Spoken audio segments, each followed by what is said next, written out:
warm welcome to Daily Dispatch, a show that gives you all the latest news and updates from the digital ecosystem. I'm Priya Sheth. Thank you very much for logging in. Time now to get you all the top news stories that we've been tracking for you this evening. Well, first up, Indian language microblogging platform WhoApp has raised worth $30 million in a Series V funding led by Tiger Global. The other new investors are IIFL as well as Mirae Assets. Now, existing investors also participated in this fundraise. The fresh round of funding will be utilized to strengthen engineering, product and community efforts across all Indian languages at Who. Well, moving on to the second headline of the day, PharmEasy has acquired MedLife for an undisclosed amount. The deal will make PharmEasy the largest player in the domestic online pharmacy sector, with a combined entity set to serve about 2 million consumers in a month. Now, reports suggest that API Holdings, the parent entity of online pharmacy chain PharmEasy, has begun exploratory talks for a potential IPO, aiming to raise as much as $400 to $500 million. Well, US and India-based fintech startup Sensio has raised $20 million in a Series V round of funding. Now, Sensio has secured $62 million in capital so far. Now, Sensio plans to use this latest round of funding for market expansion and investments into the digital transformation of financial and corporate research. Well, moving on to the final headline of the day, data democratization startup Atlin has raised $16 million Series A funding led by global venture capital and private equity firm Insight Partners. Now, Atlin plans to use this funding to expand its current team and to strengthen its product engineering as well as marketing teams in India. Now, it's also planning to double its team strength in 2021. Well, moving on to our second segment, I have with me someone who has been in the D2C personal care space. I have with me Manish Chaudhary from Wow Skin Sciences. Thank you very much, Manish, for joining us today on the Daily Dispatch. I want to begin by asking you about your journey over the last couple of months. I think D2C brands have seen exponential growth considering that everyone's been shopping online. What's been the experience at Wow Skin Sciences? Hi, Priya. Thanks for having me on your show. Wouldn't like to be unfair here, but I'm not too sure what's the right word to say here, but I think COVID's been a blessing in disguise for D2C brands. It's unfortunate to see so much of pain and so many losses of so many important people and family members. It's a sad time to be in, but business-wise, I think it's only maturing the Indian consumer. The transition of only buying online due to price and now looking at more at the accessibility point of view, there's a huge transition in that. We have seen exponential kind of growth on revenues at our end the last couple of months. I would say the last 30 days has been one of our record-breaking days on few of our key verticals of sales. Our own website sales have grown 5x, and looks more promising to grow. So I think it's an unfortunate time, but it's also an opportunity for D2C brands like us to really like scale to the unimaginable avenues of growth. What we can see for future growth coming ahead. You spoke about the last 30 days, considering that it's been the record month for you at Wow Skin Sciences. Tell us about what have been the top selling categories that you've seen, and what kind of trends are you observing as far as consumer buying behavior is concerned? So we continue seeing a lot of our growth continuing on our core products. We've got 20 hero products, which continue to be the growth engines for a company like us. And we continue to see a lot of momentum, a lot of repeat buys, a lot of new customer acquisitions, which are happening on our core products. I would like to be a little bit more granular. There's a lot of Pamper Me kind of products coming back again in the consumer's buying basket.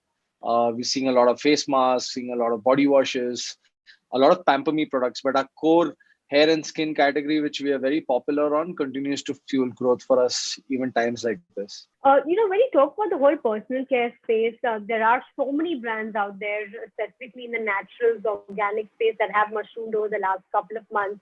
I wanted to understand what is the one thing that you think has worked for Wow, considering that people are spoiled for options. Do you think it's the affordability? Do you think it's the range? Do you think it's the ingredients? What do you think is drawing consumers to your product? See, we're in a very competitive space. On marketplaces, we compete with 21,000 plus brands.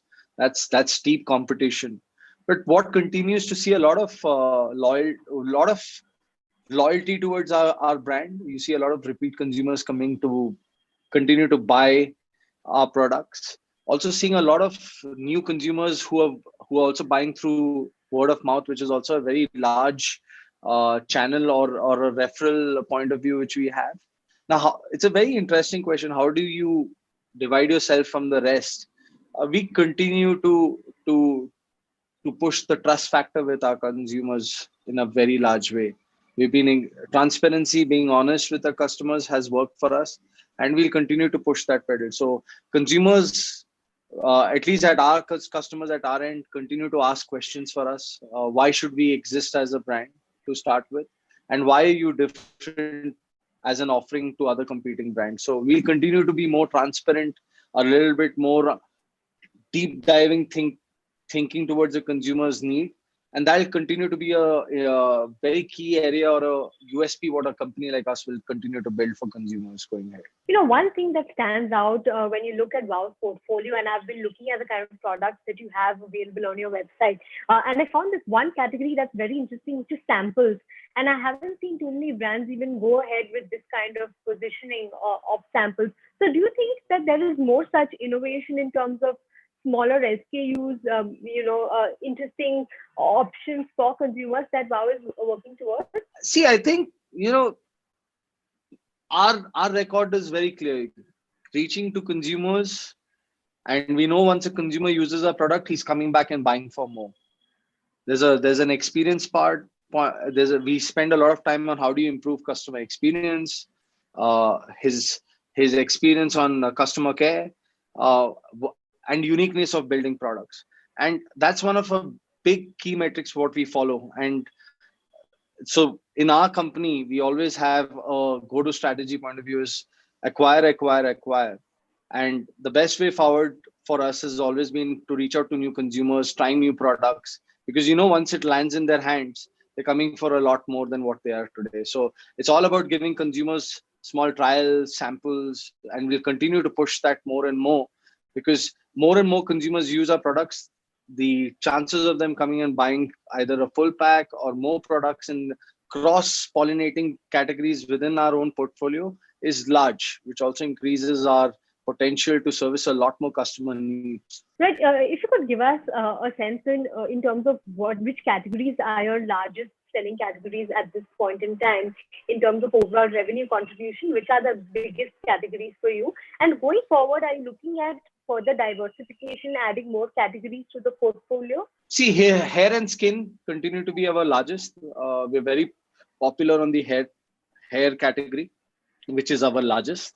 We'll continue to service consumers on more of their needs and making it more easier for them to use the product. We are actually in a very interesting time, and since we are sitting on so much of data of consumers, there's also a lot of opportunity which lies ahead for us also to build a lot of other brands, sub brands within our own portfolio, a lot of products which we can launch in Wow. As a start point, you will see us mushrooming small sub brands along the way. So it's a very interesting couple of quarters ahead before consumers will see how we can surprise them and amaze them with some unique products which are being built behind the scene today. So it's a very exciting time, but we continue to be a very strong player on the hair portfolio of our products. Skin is catching up, but we'll continue to go deeper and deeper on servicing consumers with unique and innovative products for their hair care regime. In terms of fundraising activity, I understand that last month you raised about $50 million from Swiss Capital. What are the funds going to be utilized for? And do you think that with this kind of aggressive expansion that you've planned in terms of more products, adding more products to the fold and aggressive marketing, is there going to be requirement for another round of fundraise? See, I think we have built our business extremely bootstrapped all these years, and I don't think so that fundamental is going to be broken. We run with a lot of discipline. It's the capital what has been deployed is going to be used extremely in a very meaningful manner. It's going to be towards growth. We do remember that our aspiration is to be global. It's not only to be in India, and I think that's. I'm not. I wouldn't like to say. I think we are very much sure to make it a very popular global brand, and do it in a very effective and a very disciplined manner. You'll see us create some very unique brands and products along the way. So I wouldn't say we are in a rush or in a fascination on continuing to raise money, but we'll be spending a lot of money wisely on understanding consumer needs and servicing them well. So we are not in the camp of speed at the cost of customer. So we think the other way around. It's the customer first, and then we think about speed. So it's all about getting things correct.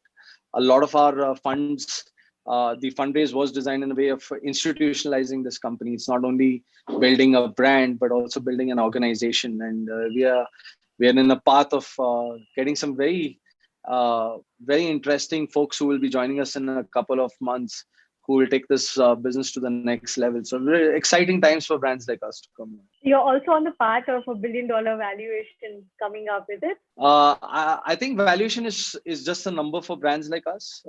I don't think so. You should build a business looking at valuation at our stage. It's all about customers, all about how you can build a good, rock solid business. And I think in the past I've always told you your story that brands are not built 3 years, 5 years, 10 years. It's a long time, and we are marathon runners at the end of the day, and we don't get a kick off valuation. And I think we are very fortunate to have a blue chip investor like Chris Cap backing us, who thinks alike like us. And let's see. Very positive about. First, we'll take each battle as it comes, but we are on the right path. I can assure you on that. A final question before I let you go in terms of revenue and the kind of growth that you plan going forward. If you could give us some indication on what kind of revenue you're looking to achieve over the next, say, by FY22. And in terms of profitability, when can you expect to be profitable? So we have always been profitable, marginally profitable. We are a hyper growing company. And I think growth is very important for brands like us, because there's so much to reach with the speed of the internet. We have ambitious plans, but realistic plans, and a strong believer that big FMCG brands can be created in huge with huge revenue scope, right? So you see, I wouldn't like to mention some of the famous brands what we or our leading brands, what kind of revenues they have set about, but I can assure you that the brands built online can really surpass them in 2022, 2023, as long as we continue to discipline. What's the number? What's the magic number, Manish? We are looking at around, in 2023, I would like to see ourselves at around 2,500 crores, at least in the India business fund. And it's possible. And I have my theories behind it. I think we are on course at least to build pillars to reach that. So it's all about building pillars today and push for revenues when things are correct. So my magical number would be, or the number which we all would be happy, would be around the 2,500 crore mark, and super profitable at that level, but not at the cost of speed and going over our customers. So we think a lot different than other people. But I think getting things correct right now for us for the next 2 quarters is the first 2 big hurdles what we guys have to cross. All right, Manish. We wish you all the very best. 2,500 crores by 2023. We'll wait to watch how you achieve this kind of growth. All the very best, and thank you very much for being a part of the Daily Dispatch. Thank you. Well, time now to wrap up this edition of the Daily Dispatch. I'll catch you tomorrow at 5 p.m. Goodbye and stay safe.